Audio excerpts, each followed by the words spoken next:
Los pusieron para destruir el país.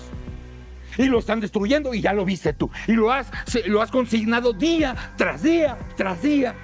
Qué lamentable el papel de los medios de comunicación. Hoy vamos a evidenciar a los medios de comunicación descaradamente tendenciosos, aquellos que desean la desgracia de México, pero les encanta fingir neutralidad. Este será un video incómodo, pero muy necesario, porque hoy vamos a hablar del periodismo chayotero, de los medios desinformativos resentidos y vengativos, como Latinus y toda su comparsa. Y dejémoslo claro desde ahora, eso no es periodismo, eso es propaganda política disfrazada de reportaje. Hoy en el estudio de Latinus está el expresidente de México, Felipe Calderón. Muchísimas gracias por venir. Gracias, Carlos, al contrario. ¿A quién más íbamos a tener hoy en Latinus? Al presidente del INE, Lorenzo Córdoba. Muchas gracias por estar aquí. Hoy en Latinus, Claudio X González, muchísimas gracias por estar con nosotros. Querido Carlos, muchas gracias por la oportunidad. Porque cuando estos personajes sienten que están perdiendo sus antiguos privilegios, se vuelven más peligrosos que animales acorralados. Estos flamantes pseudoperiodistas tienen una memoria selectiva, pero aquí les recordaremos lo manipuladores que son. No saben gobernar, no tienen ni idea. Arrancamos con Latinus, una empresa que irrumpió en el escenario mediático mexicano envuelta en una presentación ostentosa. Desde el inicio se vendió como un proyecto serio, con un elenco que incluía, además de Carlos Loret de Mola y Víctor Trujillo, a figuras como Galilea Montijo y Luis García, quienes pronto abandonaron el barco. Loret y Broso se quedaron al frente, y conforme Latinus ganó visibilidad, comenzaron a asumirse como las grandes voces críticas del gobierno de Andrés Manuel López Obrador. O al menos eso era lo que pretendían proyectar, que habían tomado la responsabilidad de cuestionar al poder. Como repite Broso, al poder no se le aplaude, se le cuestiona. El problema es que, bajo ese discurso, Latinus inició una cadena de entregas presentadas como periodismo de investigación, cuando en realidad eran piezas sin fondo. Trabajos que no pasarían la prueba mínima en ninguna escuela de periodismo. Y eso es clave. Un reportaje de investigación no se basa en insinuaciones, se sostiene en pruebas, contexto y rigor. Latinus eligió otra ruta, la del ruido, la especulación y la apariencia de investigación sin sustancia real. Lo que ofrecían era una colección de documentos inconexos, testimonios frágiles y narrativas construidas a medias. En el mejor de los casos, aparecían fuentes sin relación directa con los hechos, útiles apenas para sugerir una línea de ataque, nada más. Sin olvidar las carpetas de investigación filtradas de la Fiscalía. Si Latinus tuvo en sus manos documentos reservados de la Fiscalía General de la República, no estamos hablando de una casualidad ni de periodismo milagroso. Los expedientes en curso no se descargan de internet ni se consiguen tocando la puerta. Alguien con acceso interno decidió entregarlos, y cuando la información fluye desde oficinas donde el sigilo es obligatorio, siempre surge la duda incómoda: ¿hubo sobornos de por medio? El punto es simple y no admite rodeos: un reportaje de investigación no se construye con insinuaciones. La base de cualquier investigación periodística es comprobar la hipótesis que se plantea. Investigar significa documentar, contrastar y sostener una denuncia con pruebas sólidas, tanto documentales como testimoniales, respaldadas por fuentes claras y verificables. Todo lo demás es otra cosa. Es periodismo de anhelos, el deseo de que la realidad encaje en un relato previamente decidido. Es lanzar inferencias y luego trasladar la responsabilidad al televidente o al consumidor de YouTube para que saque sus conclusiones. Eso no es investigación. Es evasión. Y en esa práctica Latinus cayó de manera recurrente. Ahora bien, la crítica a un gobierno motivada por intereses corporativos no es ninguna novedad en México. La mayoría de los medios tradicionales lo ha hecho durante décadas. Precisamente por eso, cuando un proyecto migra a una plataforma digital, uno esperaría menos ataduras y mayor libertad editorial. Críticas duras, pero bien sustentadas. Nada de eso ocurrió. ¿Cómo una dictadura? Si ustedes pueden hablar. No, ahorita no es una dictadura. Vamos, se muere de ganas de que seamos una dictadura. Basta revisar los editoriales de Víctor Trujillo a lo largo del sexenio de Andrés Manuel López Obrador. Lejos de profundizar, el discurso se volvió cada vez más estridente, más vulgar y más agresivo. No para informar, sino para provocar, llamar la atención e imponer un punto de vista a gritos. tras día tras día le pusieron en la madre al país para que se lo vengan a servir quienes llegan en el norte. Tú y tu movimiento han dejado este país en un estado de fragilidad histórica. Hay algo que define con precisión tanto a Carlos Loret de Mola como a Broso, una soberbia profunda y persistente. Una soberbia que no solo los hace creerse dueños de la verdad, sino también convencerse de que tienen la autoridad moral e intelectual para decirle a la gente qué pensar, qué creer y cómo interpretar la realidad. Claro que tienen a su público cautivo. Tienen un nicho fiel que les aplaude cualquier exceso, cualquier ocurrencia, cualquier barbaridad que pronuncien. Pero el periodismo, al menos el que presume serlo, no se construye hablando únicamente para los convencidos. Se construye abriendo la discusión, confrontando ideas y aportando información útil incluso para quienes no comparten tu postura. ¡Ay! La consentí. La corcholata. Oye, ¿y el líder? El líder. No mames. Durante la campaña por la presidencia, Loret y Broso inflaron de manera irresponsable a Xóchitl Gálvez, difundiendo encuestas falsas, narrativas fabricadas y acusaciones sin sustento que vinculaban al presidente con el crimen organizado. Vendieron propaganda como información. Una candidata diseñada para obedecer, una auténtica botarga política al servicio de intereses de Claudio X González y otros actores del mismo círculo. Nunca fueron independientes. Broso tuvo una etapa medianamente inteligente en el viejo CNI, Canal 40. Pero bastó su llegada a Televisa para que traicionara todo lo que decía cuestionar. Se convirtió en el payaso funcional del poder, y siempre será recordado como el payasito de la tele. Fue una herramienta del salinato y de figuras como Diego Fernández de Ceballos, participando activamente en las guerras sucias contra Andrés Manuel López Obrador. La soberbia de Víctor Trujillo llegó tan lejos que creyó que López Obrador debía seguir sus consejos. Al no ser escuchado, el resentimiento creció. De ahí la agresividad, los ataques a la presidenta y el desprecio abierto a la ciudadanía cuando el resultado electoral no les favoreció. Tú dijiste, sentó las bases de la actual mafia del poder. El caso de Carlos Loret de Mola es similar, pero con un matiz claro: abandonó el periodismo. Al llegar a Televisa fue seducido por el poder, la fama y la cercanía con la élite. No por necesidad económica, sino por el control de la agenda, por dictar la nota del día, por ser el rostro omnipresente. El problema vino cuando ese poder se le terminó. Cuando dejó de marcar la agenda y comenzó a ser exhibido como lo que era, un operador mediático, un personaje que construyó su carrera defendiendo a políticos impresentables como Genaro García Luna. Eso es Latinos. No un medio periodístico, sino propaganda política. Detrás están intereses claros, la familia Madrazo, Silvano Aureoles y otros actores abiertamente antiobradoristas. Latinos representa el momento en que la información deja de servir al público y pasa a cobrar facturas. Y así, lejos del prestigio, termina siendo ejemplo de lo que nunca debe hacerse frente a un micrófono. ¿Quién iba a pensar que la doctora Claudia Sheinbaum en menos de un año de gobierno se iba a convertir en la sepulturera del legado de Andrés Manuel López Obrador? La popularidad de Sheinbaum en el mínimo de todo el sexenio. Los trapitos sucios de Latinos. Latinos no es, ni ha sido nunca, un medio neutral o independiente. Detrás de la fachada de periodismo crítico, opera una estructura de financiamiento opaca, con recursos triangulados desde el extranjero, provenientes de la comercialización de productos farmacéuticos y servicios de salud. Dinero que el propio medio nunca transparentó de forma clara, solo alegó persecución política. La Unidad de Inteligencia Financiera indaga si recursos públicos, destinados a salud, terminaron financiando indirectamente a Latinos, a través de un consorcio de 45 empresas, señaladas por presuntas asignaciones irregulares. El financiamiento salió de gobiernos estatales encabezados por Francisco García Cabeza de Vaca, Alfredo del Mazo y Silvano Aureoles. ¿Casualidad? Difícil sostenerlo.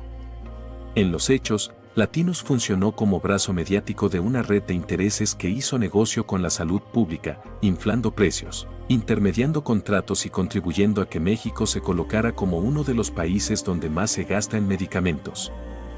Ese negocio comenzó a desmoronarse durante el actual sexenio. De ahí el enojo permanente, las campañas sistemáticas y la ofensiva mediática constante. No es libertad de expresión lo que está en juego, son intereses económicos golpeados. Cuando la evidencia financiera salió a la luz, Latinos hizo lo de siempre, victimizarse. Hablaron de censura y persecución política, pero el discurso no se sostiene. Durante todo el sexenio operaron sin restricciones, con una violencia retórica constante y sin enfrentar consecuencias reales. La supuesta persecución contra Carlos Loret de Mola es una farsa. Habló libremente, viajó cuando quiso, nunca fue detenido ni censurado, nunca enfrentó un proceso judicial. Nada comparable con los periodistas realmente perseguidos en los sexenios de Fox, Calderón o Peña Nieto. El punto central es este: no es ilegal financiar un medio con dinero privado. Lo verdaderamente grave es desviar recursos públicos destinados a medicinas para sostener un medio con agenda política. Ese es el escándalo. Y justo eso es lo que Latinos evita discutir. Cuando informar deja de ser periodismo y se convierte en golpeteo. Latinos golpeó durante todo el sexenio. Y digo golpear, no informar, con toda intención. Que no haya confusión, la denuncia es indispensable y el periodismo existe para cuestionar al poder. Nadie sensato puede estar en contra de eso. El problema no es el cuestionamiento, es la finalidad. No es lo mismo cuestionar para informar que golpear para intervenir políticamente. ¿Y cómo sabemos que Latinos actuó con intención política y no periodística? No por prejuicio, sino por método. El patrón se repite, en los trabajos de Latinos, se construyen inferencias, se presentan audios recortados, entrevistas fragmentadas y documentos incompletos, y al final se deja todo en manos de la interpretación de la audiencia. Eso no es periodismo de investigación. Un reportaje serio no delega sus conclusiones. El periodista investiga, contrasta y llega a conclusiones sustentadas con pruebas sólidas. No insinúa, no deja preguntas al aire cuando acusa de corrupción. Cuando no se prueba el delito, pero se siembra la sospecha, eso no es información, es golpe político. Por eso Latinos no es un medio de comunicación, es un negocio. Un negocio financiado por una red históricamente ligada al cártel de las medicinas, que perdió privilegios y respondió como suelen hacerlo estas estructuras, creando una plataforma para golpear, presionar y chantajear políticamente. Investigar no es censurar. Indagar no es culpar. Pero llamar persecución política a lo que está documentado en contratos, montos y flujos de dinero es una maniobra discursiva. Y ahí, exactamente ahí, se derrumba el victimismo de Latinos. Y sí, seguiremos ejerciendo la libertad de expresión al costo que sea. Hace mucho que Carlos Loret de Mola no hace periodismo. Lo que ocurre con Carlos Loret de Mola no se limita al actual sexenio, ni comienza cuando decide colocarse abiertamente en la acera de enfrente del gobierno de Andrés Manuel López Obrador. Lo que vemos hoy es la continuidad de una trayectoria larga, consistente y profundamente problemática. Durante estos años, Loret ha intentado vender la narrativa de que él es el gran denunciante, el periodista incómodo, el descubridor de las supuestas tropelías del presidente de Macuspana. Pero para entender quién es realmente, hay que revisar su carrera con lupa, especialmente lo que muchos llaman, con excesiva generosidad, su etapa más brillante en Televisa. Ahí se gestó uno de los episodios más vergonzosos del periodismo mexicano, el montaje de Israel Vallarta y Florence Cassés. Un hecho que, por sí solo, debería anular la credibilidad de cualquiera que aspire a presentarse como periodista serio. Y sí, antes de que alguien lo diga, es cierto que Loret no tomó la última decisión. En los medios tradicionales las órdenes bajan desde arriba. Pero hay un punto irrefutable: participó en el montaje, lo ejecutó y durante años lo justificó. Y lo hizo sabiendo el daño irreversible que provocó a 2 personas inocentes. Si fue capaz de formar parte de un montaje de esa magnitud por lealtad empresarial, por dinero o por cercanía con el poder, entonces no hay autoridad moral posible. No es un periodista incómodo, es un operador mediático, funcional a distintos grupos de poder y a intereses ajenos al derecho a la verdad. Y por lo tanto el mote de Lord Montajes, nadie se lo quita. Yo cometí un error periodístico. No me di cuenta que aquello era un montaje. Pues imagínate, uno comete errores. Ahí está también su cercanía con Isabel Miranda de Wallace, la legitimación de la guerra contra el narcotráfico y el infame pacto de silencio de Felipe Calderón, que este pusilánime acató sin reparos. Su papel durante el sexenio de Enrique Peña Nieto, presentado sistemáticamente como el gran reformador, previo pase por caja para acordar cuánto debería cromarle el copete. Hoy el blanco es cualquiera que vuela a cuarta transformación. Y seamos claros, nadie es intocable. El periodismo debe investigar y cuestionar. Pero lo que hace Loret no es periodismo. Sus grandes reportajes se sostienen en inferencias, suposiciones y fuentes vagas, sin pruebas contundentes ni conclusiones claras. Compararlos con investigaciones reales, como la de la Casa Blanca, es absurdo. Aquella fue documentada, precisa e irrefutable. Aquí no. Vivimos tiempos que exigen criterio crítico. No solo hacia el poder, sino también hacia quien dice cuestionarlo. Y lo que vemos hoy no es más que una operación mediática, impulsada por intereses políticos y empresariales en plena antesala de la lucha por el poder. Hay que entender algo fundamental: Latinus es un proyecto multimillonario, con más recursos que cualquier medio digital en México. Su músculo económico le permite invertir fuerte en pauta, posicionamiento y control de narrativa. Basta revisar sus publicaciones, la sección de comentarios parece un jardín perfecto, sin una sola crítica. Y eso, en Internet, simplemente no es normal, no es casualidad, es estrategia respaldada por dinero. Eso no es periodismo imparcial. Eso es politiquería disfrazada de reportaje. La presidenta se siente muy cómoda del lado de los dictadores. Sí. Pero antes de seguir, un cafecito acompaña este análisis con Cafelino, café veracruzano de altura.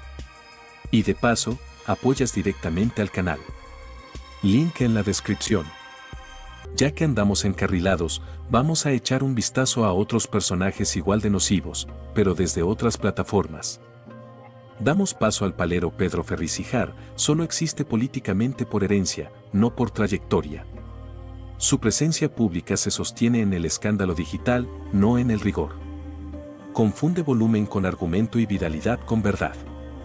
Vive para ser el arrastrado más fiel de Salinas Pliego, pensando que puede tener una relación más sana que con su propio padre. Pero su voz no tiene eco. Es un simple edecán al servicio de los poderosos.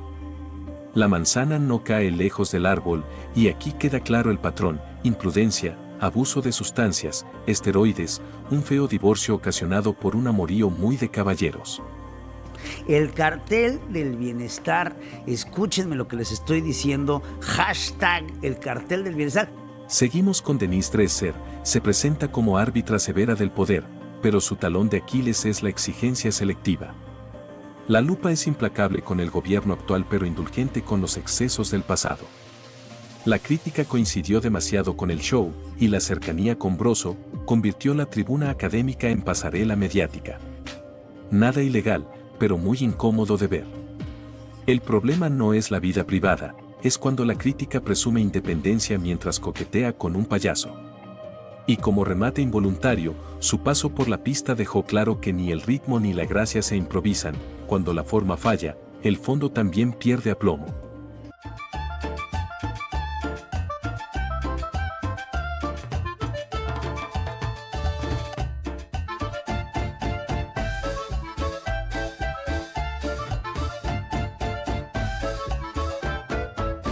El esperpento de Café Tacuba, Rubén Albarrán, ejerce un moralismo ambiental constante desde el privilegio.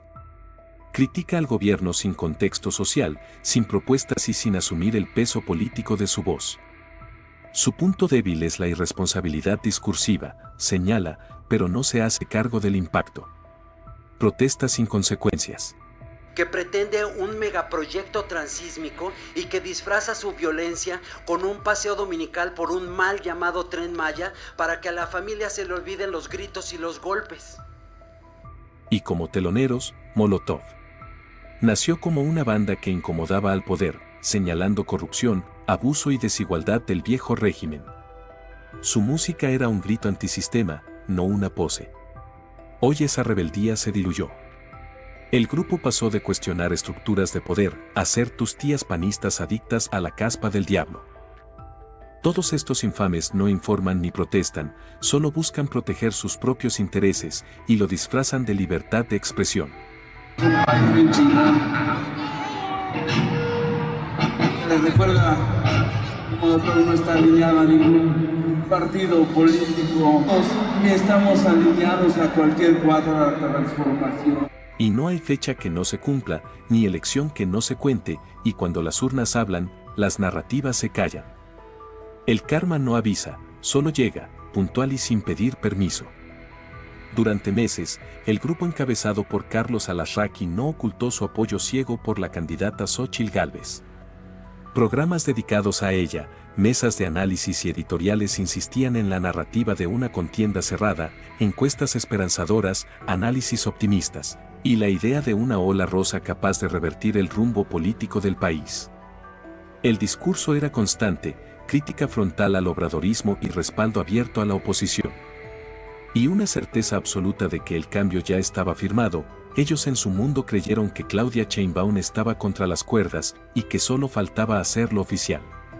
Si queremos algo distinto, comencemos por hacer algo distinto.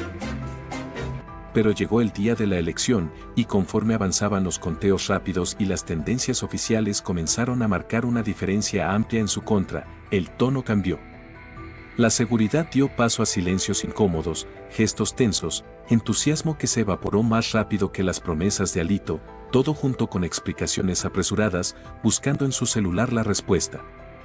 Lo que durante meses se presentó como una victoria inminente, terminó convirtiéndose en desconcierto en vivo. Aquella noche no solo se anunciaron resultados, también quedó expuesta la distancia entre la narrativa mediática y la realidad electoral. El festejo anticipado y las risas pasaron a ser una mesa llena de caras largas y tristeza. Todo porque el chayote seguirá sin llegar, quisiera decir que daba pena ajena, pero no. Realmente me dio risa verlos paralizados, totalmente perplejos, descubriendo en tiempo real que su burbuja se había reventado y que las elecciones no se ganan en sobremesas, sino en las urnas. Esa noche no solo habló el pueblo, habló la realidad. Y vaya que habló fuerte. Y nos tenemos que ir. No, ¿Todos? yo no me voy. No. Yo lucho por México, perdón. Yo no. O sea, no, ¿tú no te vas de aquí? No. Te van a quitar tu casa, te van a meter aquí en Que me la quiten a ver. 20 minutos después. Hacer su conteo rápido. Tal ejercicio estadístico señala una tendencia del voto que no es favorable a mi candidatura. Tendencia que además parece ser irreversible. Amigas y amigos, vamos adelante y que viva México. Muchas gracias.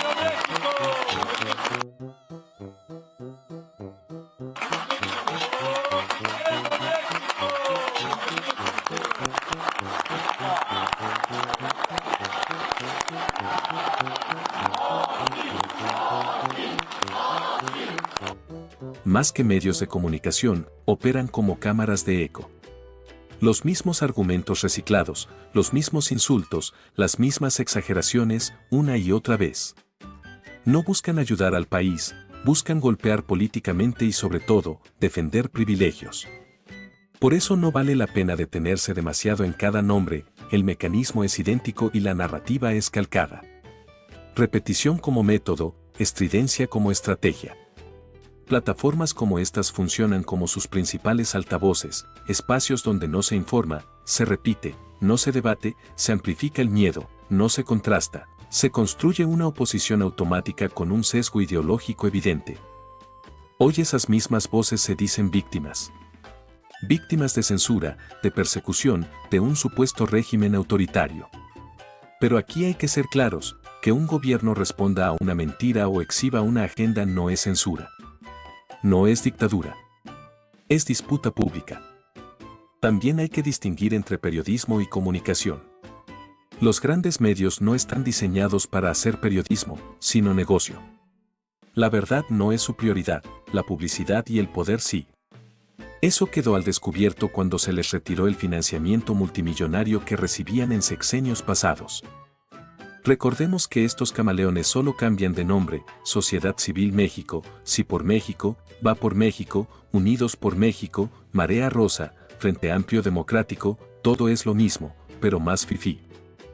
El episodio de los supuestos donativos para los damnificados de Acapulco terminó por exhibir el nivel de desconexión y cinismo, presumir la compra de 100 litros de agua como un acto de solidaridad, sin siquiera saber dónde adquirirlos, provocó una ola de burlas justificada.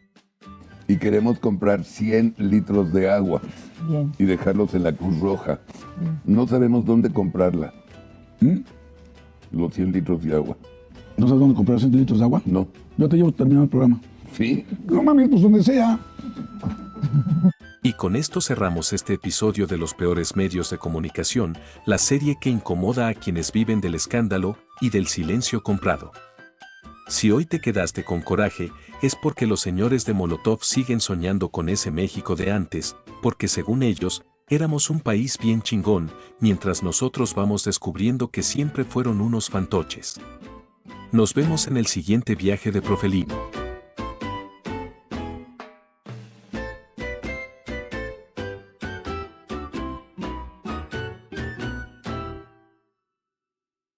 Todo lo que hicieron. Pero para pasar este mal rato, hazlo con el mejor café veracruzano, porque sin Cafelino, esto ya sería insoportable. Escanea el código o busca el link en la descripción, te atiendo personalmente y de paso apoyas al canal porque tú puedes ayudar financiando a revelar las verdades más incómodas. Deja en los comentarios si quieres que hablemos de algún otro finísimo personaje. Nos vemos en el siguiente viaje de Profelino.